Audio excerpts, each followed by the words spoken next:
What is happening? If you're new to this channel, my name is C-Dub. And I normally have a big intro that I go through, but I'm going to skip that today because I want to see if you guys like this format better, where I don't have an intro and that kind of thing. So after this video, leave me a comment down below and let me know if you're for the intro or you kind of like me without the intro, or you could care less either way. And we'll kind of move on from there. Today, I'm going to answer your questions, which is exciting for me. I enjoy doing this type of video. I don't know whether or not it's received well. So I would really appreciate it if you do like when I answer your questions, if you leave me a like on this video. If I can grab 100 of them in the first 48 hours, it'll let me know that you enjoy this type of video and it'll allow me to make these videos in the future. I would appreciate it if you just took 2 seconds to hit that like button if you like hearing the answer to other people's questions, because maybe you have the same questions, or maybe you just like to know my opinion. So with all that out of the way, the first question I got is from William. William wants to know what my experience is dirty fasting and my opinion of that. And so this is a really good question, and I do have some videos on it that you can scroll through and see some really in-depth talk and conversation about it, but I'm going to give you the scoop on my experience first. I started out and I said, absolutely no way am I going to have any kind of fluid whatsoever other than water in or out of my fasting window, and I was a stickler and I made sure that that was done. And I did that for a good couple of months in the beginning of my journey, and then I had my knee surgery. And when I came out of my knee surgery, I didn't have a lot of things to look forward to. I was really stuck in a room because they had to break the bone in my leg when they replaced my knee. So I couldn't even put weight on my knee for 8 weeks. And in the process of being able to do that, I couldn't even leave one room. I literally spent all of my time in one room with the exception of getting to the bathroom. And so the only reward I could have was to have a soda, a diet soda. So what I did was I drank one diet soda every Friday. And I did it with my Friday meal. And that was reintroducing anything other than water to myself. And I found that when I got up and could walk a little more, I gravitated a little more towards having a soda a day in my meal. And then that led to occasionally having a soda here and there in the morning to help get myself awake. And when I'm talking a soda, again, it's a diet 0-calorie soda. So ultimately now I drink 0-calorie sodas whenever I feel like it. It was probably 8 to 10 months into the journey when I got to the realization that this isn't affecting my weight loss, and so I started drinking them more. So dirty fasting, to me, for the majority of us, I don't think it's that important. I think it's fine. I think you'll still lose weight. There is a few small percentage of people that have shown in studies that their blood sugar does react to the artificial sweeteners. And in those situations, if you're not losing weight, you may either want to get tested to see if it does for you, which is simply buying some way of testing it and then drinking a soda and then pricking your finger and using whatever to see if it moves your blood sugar levels. It's really that simple, but I think the majority of us, it does not affect. And so I think you'll lose weight just fine, and it's really something you shouldn't worry too much about. Now, later in his question, which was a lengthy question, he also asked about lemon juice and whether lemon juice breaks your fast. And listen, if lemon juice is what gets you through the day, add lemon juice to your water. I think it technically may break your fast, but once again, we're talking about minute things here, and I think you should just roll with what you got, man. I hope that answered your question. Leave me a comment down below if you have anything else. Thomas Logan Rand asked, do I eat everything that's on my plate and just that? And then how do you know when you've had enough during your OMAD? And this is a great question. I think that enough people come to me with this similar question, and it's a really, really hard one to answer. First of all, I have had periods of time during my OMAD where I put food on my plate and said I'm not going to eat any more than what is on my plate now. I have done that. I've also not done that and gone to where I, go get a seconds. I've also had times during my OMAD where I'll be cooking and I'll be 15 minutes before I eat or 30 minutes before I eat, and I'll start, snacking away on something while I'm cooking food, and then I will eat and end my OMAD, 45 minutes to an hour in. And I've done everything in between. I've had dessert afterwards. I've done it in all ways. And ultimately, I had results on all of them. So do I think that it matters that much? Well, no. But if you are overeating, it does matter a whole lot. So I think the first thing that I would say is set up a timer for an hour. Don't eat outside of that hour. Just do that in the beginning. If you can do that day in and day out and you can get consistent with just that and you're seeing results, why worry? Why change? Why make things more complicated than they need to be? It doesn't make any sense. Now, if you set that timer for an hour and things aren't going well and you're not seeing the results, let's try to cut it to a half an hour and see if you're getting results there. And if you don't get results there, you're still somehow overeating. Now it's time to put in your TDEE, come up with an idea of how many calories you should intake and reduce that amount by a minimum of 500 calories, and don't put any more than that on your plate of food, and sit down and just have that one plate, and then you should start seeing results. The third question I got from the viewers is a viewer named Sky, and they wanted to know what I lost per week during my weight loss journey. And of course that's going to vary. I had big weeks and I had small weeks.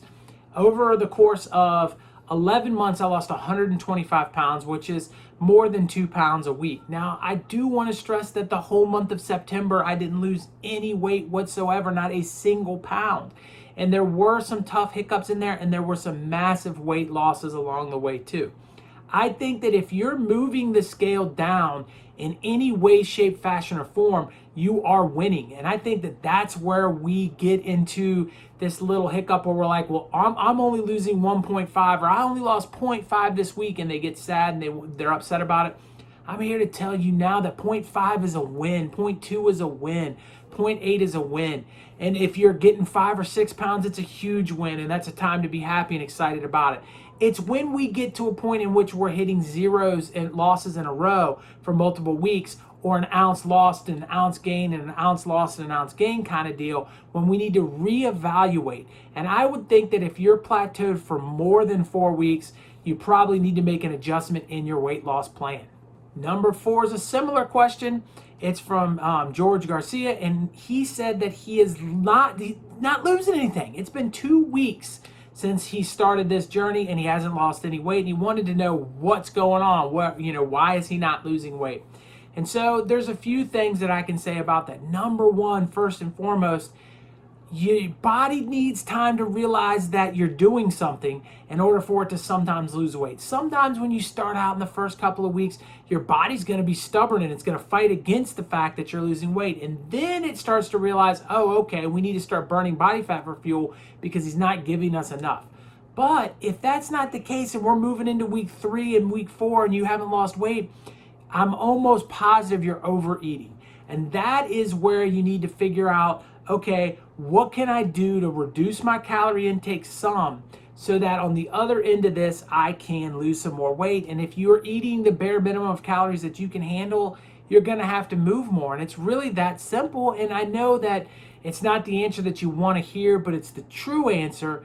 And the true answer is you have got to be able to burn more than you're eating. And it doesn't matter whether you're a 16-8 or you're an OMAD or you're anything in between. You've got to be able to move more or eat less within the fact that the fasting is going to help. I want to stress that too. But if you're going to, fork in 20,000 calories in your meal, you're not going to lose weight no matter how long you fast for, unless you're fasting for a week. You know what I mean? So I think that you just got to do a little bit better job adjusting your calories in there if this pushes into week 3 or week 4. All right, Shai Valila, and I know I butchered your name, from India. I apologize so much for butchering your name. I had no idea how to pronounce it. They wanted to know if they stopped eating OMAD, would they gain their weight back? And this is a question I get more than I can tell you guys. And I hate to be the bearer of bad news, but the chances are, yes, you're going to gain the weight back. It's the same reason why every diet fails. It's the same reason why everything in the world that people do to lose weight eventually fails, why 98% of us gain the weight back. It's really this simple. If you stop eating OMAD, the chances are you're going to do what you used to do. And what you used to do was gain weight. So we're trying to stop that from happening, right? So in order to stop that from happening, we can never go back to what we did before. It can never happen. Now, you can argue that, hey, listen, I'm going to use OMAD to lose the weight, and I'm going to use a 16 and 8 to maintain it because I was overeating before and now I'm losing the weight. And then once I get to a point in which I'm comfortable, I can add a few more calories into it by doing a 16 and 8, maybe having 2 meals there, and I won't gain the weight back. And you're probably right, but you have to be super understanding of the fact that you still can only eat generally what you ate in the OMAD meals, split up between the 2 meals or something similar, because if you start adding to a point where you're taking in more energy, you are going to gain the weight back. So my advice to anyone watching is, I don't care if OMAD helped you lose weight, or a 16 and 8, or alternate day fasting, or the warrior diet, or any other diet that we all do, the supporters of this channel, you got to keep doing it or you're going to put yourself in a bad spot. Question number 6, Joe, and he used a word that I had to look up, but Joe said that he has a pannus hanging off of his stomach and he wanted to know what he has to do to lose that, and he's lost over 110 pounds and didn't know what needs to be done. And that's that question, just in case you guys didn't know. I looked up what a pannus was because I had never heard that term, and it's a term that's used in dogs most often, talking about hanging skin on their stomach or over their eyelids. But it's a hanging skin term, I believe, from the research that I did. So what I'm assuming that he's asking is, he's lost weight, but he's got some loose skin on his stomach area, and he's concerned about it and wants to know how he can get rid of that. And this is the answer that no one, again, wants to hear, but I'm going to tell you, Joe, the truth. I'm not going to lie to you, because that's not what it's all about. There's not a lot that can be done. Now, I want to say that in some instances, some loose skin can have fat still in it. And if you continue to lose weight, the loose skin will get smaller, but still be loose. And a lot of people will say, hey, listen, autophagy can fix loose skin. And to a degree, autophagy may be able to help loose skin during your weight loss. But if you've been fasting and that helps you lose weight and you still have loose skin, there's not any amount of fasting that's going to get that skin to just bounce back and become like it used to be, especially if you have some age on you, and especially, if your genetics say that that's just the way that it's going to be. Some people can bounce right back from loose skin and others can't. And it's just, unfortunately, not a lot you can do about it that's not surgical related. But what I want to say to you, Joe, and what I hope gets through this camera and reaches out and grabs you, is I'm proud of you, and all of the weight loss warriors here on my channel are proud of you. You've lost 110 pounds. That is an entire human being you've lost off of your body. The fact that there's a little skin around your stomach doesn't make you less of a person.